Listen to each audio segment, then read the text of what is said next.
आगरा में राहुल और अखिलेश फिर साथ दिखे। राहुल भारत जोड़ो न्याय यात्रा पर हैं, तो उधर मोदी विकास को भी रफ्तार दे रहे हैं और सनातन की भी जय जयकार कर रहे हैं। आज द्वारका में उन्होंने समुद्र तल में जाकर समुद्र द्वारका के दर्शन किए। पूरी निष्ठा के साथ भगवान श्री कृष्ण को नमन किया। समुद्र के भीतर जाकर उन्होंने मोर पंख अर्पित किए और समुद्र साधना भी की। गहरे समुद्र के भीतर द्वारिका जी के दर्शन कर रहा था। द्वारकाधीश को प्रणाम किया, उन्हें नमन किया। मैं अपने साथ मोर पंख भी ले कर गया था, जिसे मैंने प्रभु कृष्ण का स्मरण करते हुए वहां अर्पित किया।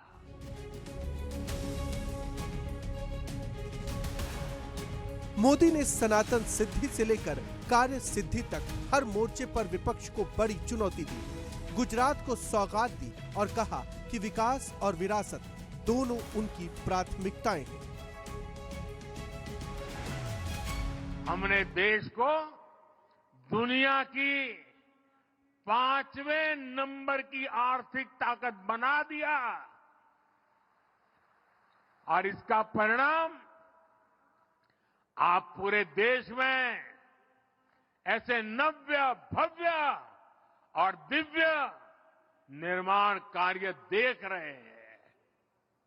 एक तरफ हमारे दिव्य तीर्थ स्थल आधुनिक स्वरूप में सामने आ रहे हैं, तो दूसरी तरफ मेगा प्रोजेक्ट से नए भारत की नई तस्वीर बन रही है। पीएम मोदी पर विपक्ष धर्म कार्ड खेलने के आरोप लगाता है। आज आगरा में राहुल, अखिलेश और प्रियंका एक साथ थे। इस मौके पर अखिलेश ने साफ कहा कि संकट मिटाना है तो भाजपा को हटाना होगा। भाजपा हटाओ, भाजपा हटाओ, देश को बचाओ और संकट मिटाओ और अपनी हटाओ, भाजपा हटाओ। 24 के रण में मोदी को चुनौती देना विपक्ष के लिए टेढ़ी खीर साबित हो रहा है। विपक्ष मोदी पर धर्म कार्ड खेलने के आरोप लगाता है, लेकिन मोदी विकास कार्यों को भी रफ्तार दे रहे हैं। ऐसे में विपक्ष के लिए 24 का रण किसी चुनौती से कम नहीं।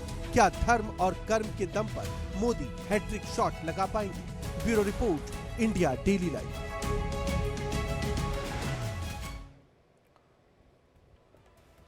तो धर्म के साथ कर्म और आस्था के साथ विकास के संगम की बात प्रधानमंत्री मोदी करते हैं, बीजेपी करती है।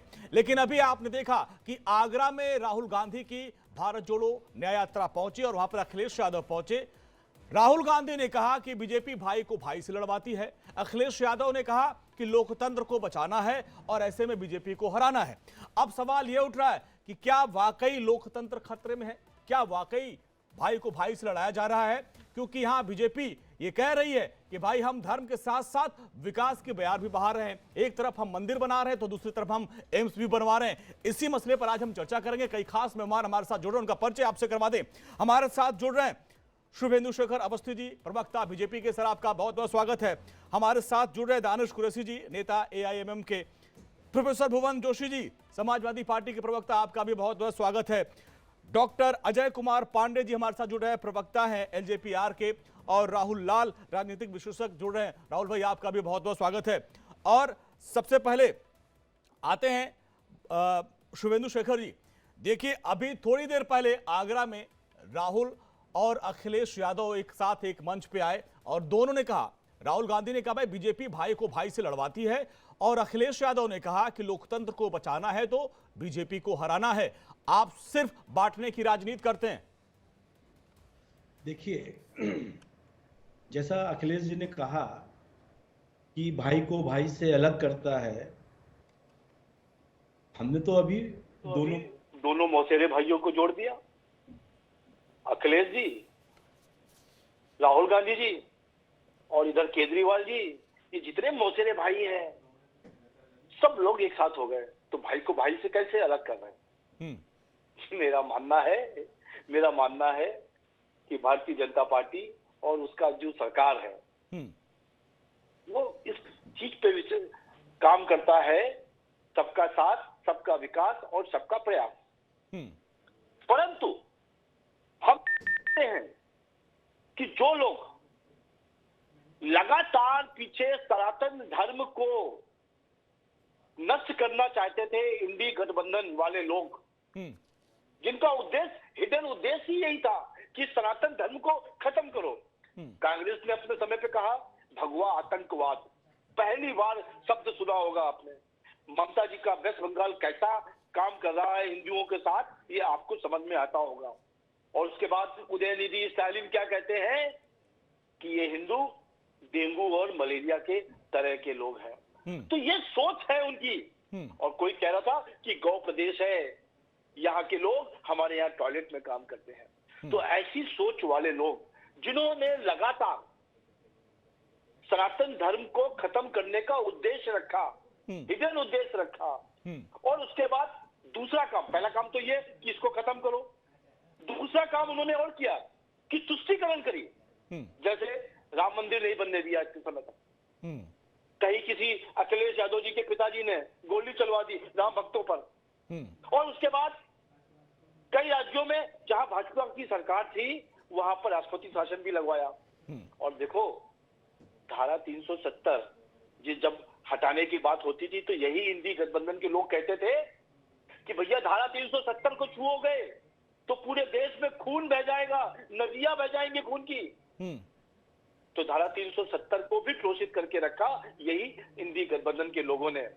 साबानों का केस आपको मालूम होगा कि कैसा तुष्टीकरण होता है इनका। मेरा मानना है कि वो एक प्रधानमंत्री जो मोदी जी हैं, वो जब काशी में एक जल का लोटा लेते हैं, कलश लेते हैं और उसके बाद शिव जी के ऊपर चढ़ाते हैं, तब धर्म का विकास होता है। और विकास को जब करना होता है तो जब वो कतर जाते हैं तो वहां पर भी जिनको मृत्यु दंड मिला है उनको छोड़ दिया जाता है।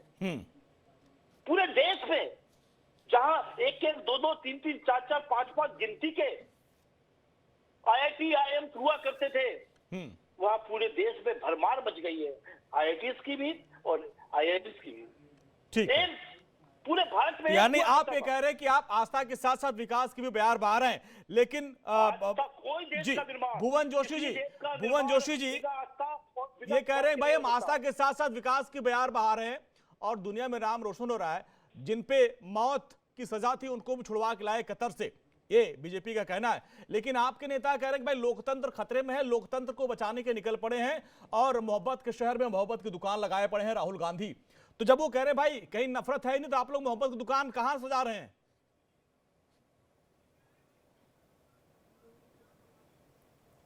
देखिए, जिसे भारतीय जनता पार्टी देश का अमृतकाल कहती है, हाँ, तो मुझे लगता है इस देश के किसानों को, युवाओं को, महिलाओं को लगातार ठगने का काम अगर किसी ने करा तो केवल भारतीय जनता पार्टी की सरकार ने करा और आदरणीय प्रधानमंत्री मोदी जी ने करा।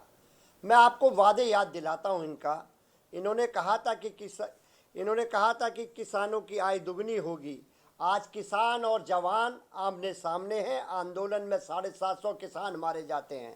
आपने देखा होगा किस प्रकार गृह राज्य मंत्री का बेटा अपनी थार से किसानों की हत्या इस अमृतकाल में होती है।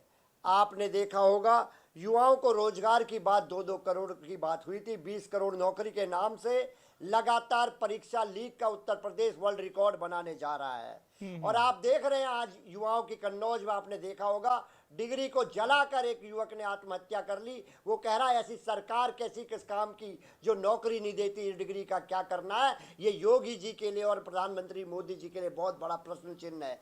आपने देखा होगा कि युवाओं का आत्महत्या का दौर आप देख रहे हैं, डिग्री जलाई जा रही है और ये आज हमारे नवयुवकों को इजराइल भेजने का ये सरकार प्रयास कर रही है। देश पूछना चाहता है क्या प्रदेश और देश में नौकरी नहीं होगी? युद्ध वाले प्रदेश में और देश में आप अपने नवयुवकों को कैसे भेज सकते हैं?